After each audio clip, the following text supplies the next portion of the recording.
Hello everyone. Yes, I'm wearing the same clothes as I wore in one of my last week's videos because I'm filming these all together. Because the idea to do these videos came to me the other day, so I thought to myself, I may as well do them. So I'm going to do them. And I know I'm going to get a bit of pushback, not necessarily on this one, but on the next one. But hopefully, if I explain where I'm coming from, they'll understand why I've got that opinion. This one is, I'm going to explain how I became fat, and then I'm going to explain my views on, the body positive movement. Right, first, how I became fat. I've always been a big girl. Ever since I was probably early teens. These I've had since I was about 9 years old. Okay, they weren't this big, but I've always had boobs. I've always had hips. When I was at school, I was a size 16, which for Americans is a size 12. My largest isn't what size I am now. My largest was when I was at university. I was a size 28 in clothes, and I'd probably say knocking on 350 pounds. But I'm not keen on scales, which that's a different video in itself. So, and that was while I was at my most physical as well. I was weightlifting at that stage. I was walking to and from university. Okay, I wasn't walking from my house to my university because that'll take me days, but I was walking like a hill like this. But I walk that every day anyway because where I used to live is like this. But I've always been on the big side, and there'd be times where I'd go to the gym with a friend who's smaller than me and I'd be able to do more than them, but a lot of that is also due to the fact I used to weightlift. So I was big but healthy, if that makes sense. Now I'm big and unhealthy, but the unhealthy is due to other medical issues, which is completely separate. I've always had trouble getting rid of weight. I've always had weight, and I've always had trouble getting rid of it. I've tried multiple diets, and they make me ill. My body and food has a weird relationship, even now. Lots of the foods I like, I can't have, because my body reacts nasty to them. So my food palette is like, what I can have is very, very small. Due to digestive issues that aren't related to the weight, they're related to my main condition. So, I've always been big. I just always have been. It is a family thing. My biological brother is bigger than me. My biological grandmother on my biological father's side was over 30 stone when she died. So, yeah, so that's what, 450 pounds? Somewhere thereabouts. I don't know maths. I'm not working out the maths right now. But she was well over 400 pounds. Well over 400 pounds. She was 30 stone when she died. And she's big. Now, I also have... I don't have my thing, so I can show you. I also have an underactive thyroid. When I moved over here, I generally hovered smaller than I am now, but not that much smaller. And I started getting weight, so I went to the doctor and said, look, I'm trying everything, can't lose weight. And he's like, well, just don't have so many carbs. And I'm like, I'm not touching carbs. I can't have too many carbs anyway, but beside the point, which we now know why, but then we didn't. Then I changed doctors. I went from one surgery group to another surgery group, and I went because I had a nosebleed, and he says, well, I'm going to do a full blood test. Did a full blood test, got pulled in. Oh yeah, by the way, your thyroid's not working properly, so we need to give you thyroxine or rather levothyroxine, to supplement it to boost your metabolism up a bit. Okay, cool. But my levels literally move like this. You're supposed to be able to leave it a year between tests.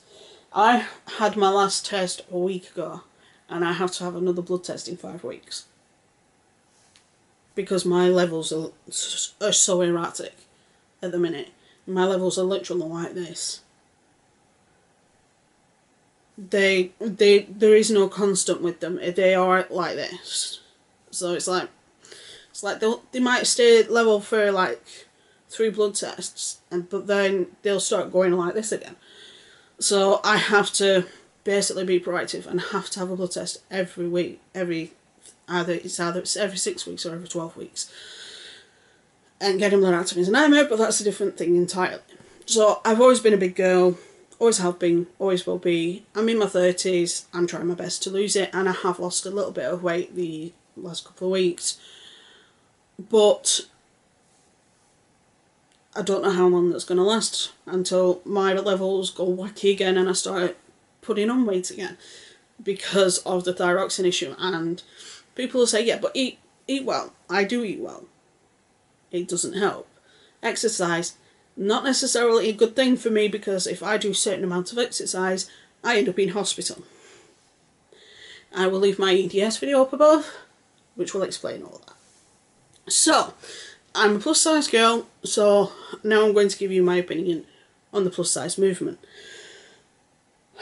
I have notes at the side of me here, and I'm going to go through those notes, though I'm not going to read them verbatim. I'm just going to explain my opinions. Is it healthy? No. I can tell you now, it is not unhealthy. Yes, I've been big and healthy, but it's not that unhealthy. If you are at a appropriate weight for your height and several other factors involved, then yeah, you can be healthy and be bigger. However, it is not the general rule of thought. If me and one of my friends who's like, I think she's not skinny, she's about average, and she's what I call slim. You know, she doesn't have fat rolls or anything like that, like I do. If we were to walk from one end of the street to the other, I can tell you by the time we get to the other end of the street, she's in better condition than I am. So, and a lot of being big does put a lot of strain on various parts of your body: your heart, your knees, your hips, your shoulders, anything that has to support your weight or anything that you have to use to help move. It can cause a lot of damage on. But it doesn't help that those of us that are big, and I can be guilty of this at times, we use food as like a security blanket, as like a safety blanket, where somebody attacks us, so we eat. Somebody calls us a nasty name, so we eat. Somebody says, oh, you're fat, so we eat. And it's not just a case of, oh, you know, you need food to live, but if you're addicted to food, and you're addicted to using food as a security blanket, then that really doesn't help matters in any sense of the word.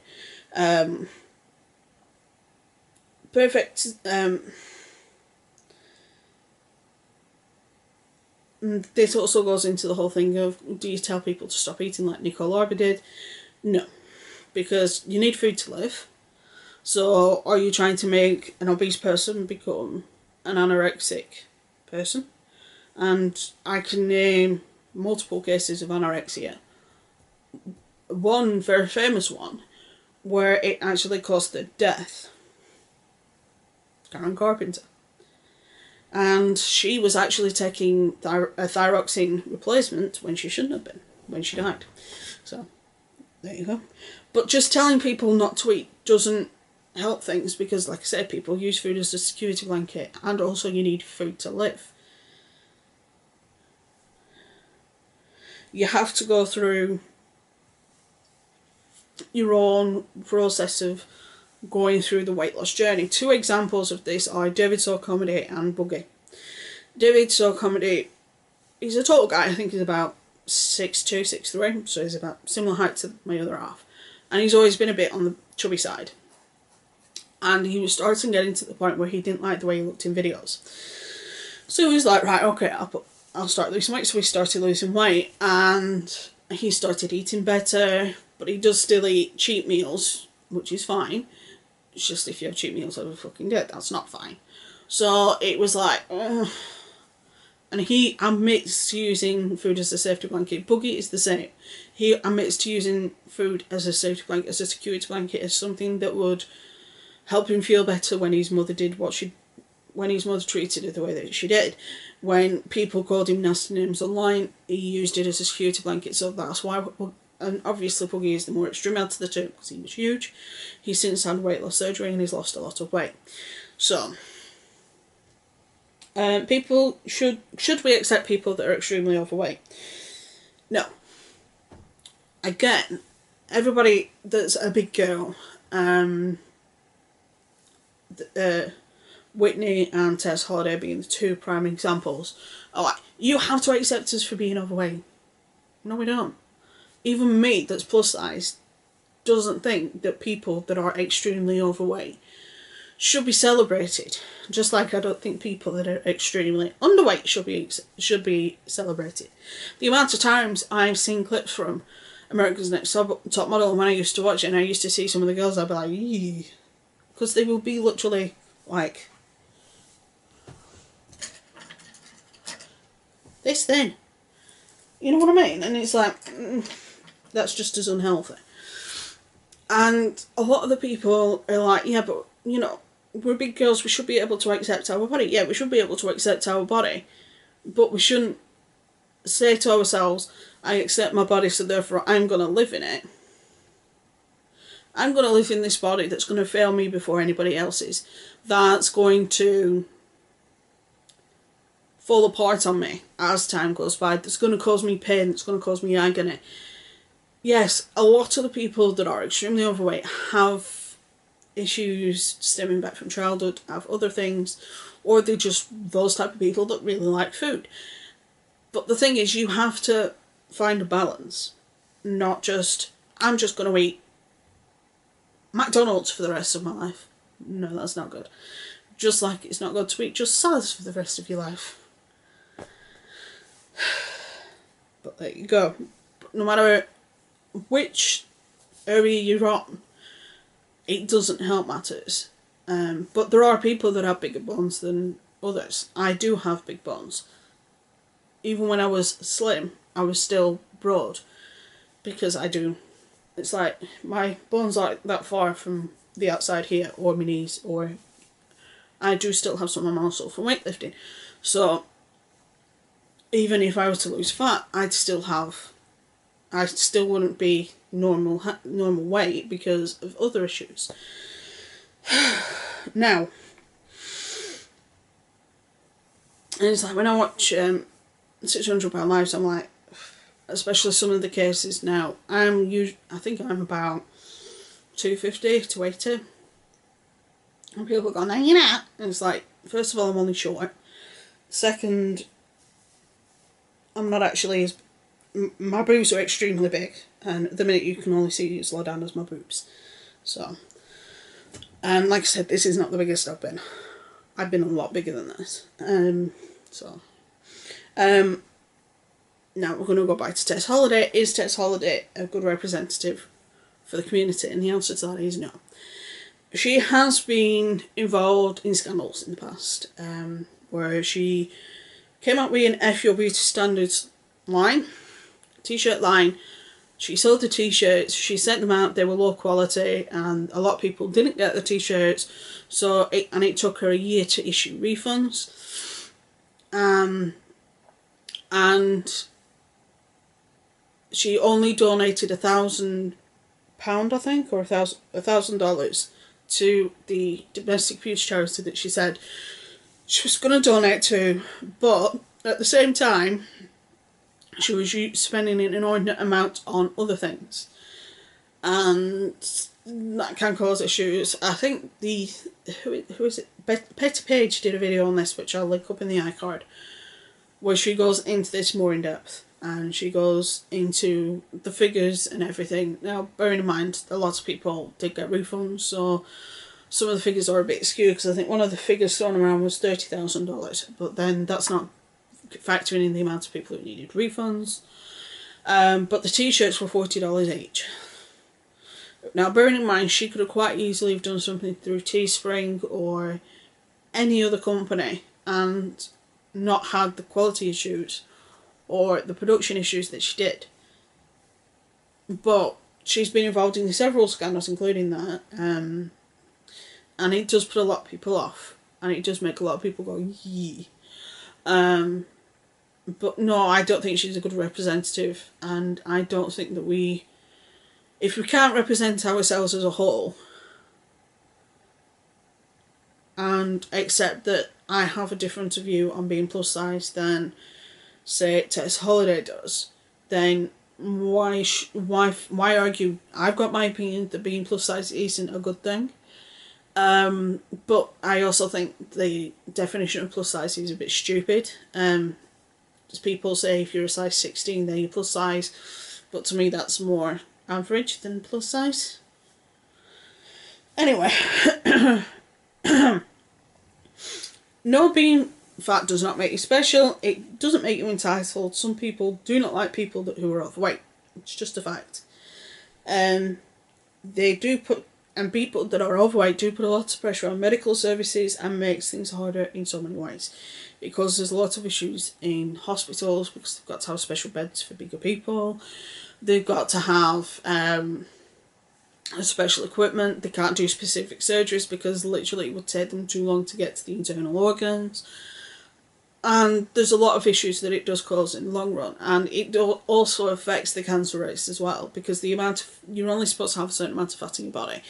Now, while having a little extra fat is a good thing, because it's called insulation, having the extreme amount of fat that some of us do, me included, is not a good thing, and should not be accepted as the new norm.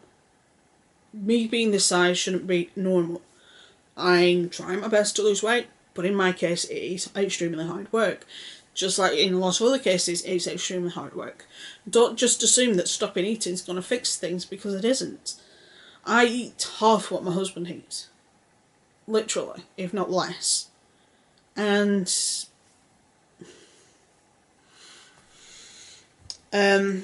yes, I agree, accept your body, but try to make it the healthiest it could be, the best it can be, and make it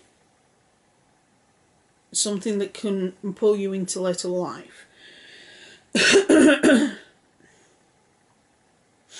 But it also means that a lot of people do need help to deal with issues, mental health issues, PCOS, underactive thyroid issues. And I do know these issues do have effects on your weight. However, some people manage to not put on as much weight. And we need to think about that. In that, we need to think, right, okay, we've got these issues, we need to get those issues fixed, because these are the issues that are causing me to eat so much. These are the issues that are causing me to do this. These are the issues that are causing me to do this. And it takes time to fix these things. I'd probably even say I've not dealt with all my issues. And I've been to counselling, and I can tell you now, I've not dealt with all my issues. But that's what we have to do. We have to better ourselves mentally and physically, either at the same time or one then the other. But primarily, so you sort out the thing that's causing you to binge eat before you then try and rectify that issue. If it is that you just enjoy your food, then just enjoy your food, but in moderation, and do the appropriate physical activity to work off the amount of extra calories that you're eating. So, but yeah, I know I'm probably going to get a bit of hate on this, but it's my opinion. I'm a plus size girl, I'm allowed to have my opinion on my body. I don't like my body the way it is. I wish I wasn't as fat as I am, but I'm trying my best to change it. And just accepting people that are extremely overweight isn't the way to go, because it just makes things worse in the long run for everybody. Right, I'm going to do the next video, which is the one I'm going to get the most hate on, which is for you, Friday's video. And then I'm going to edit all three. Last Wednesdays, today's, and Fridays. And I will see you soon. Stay safe, be good, and have fun.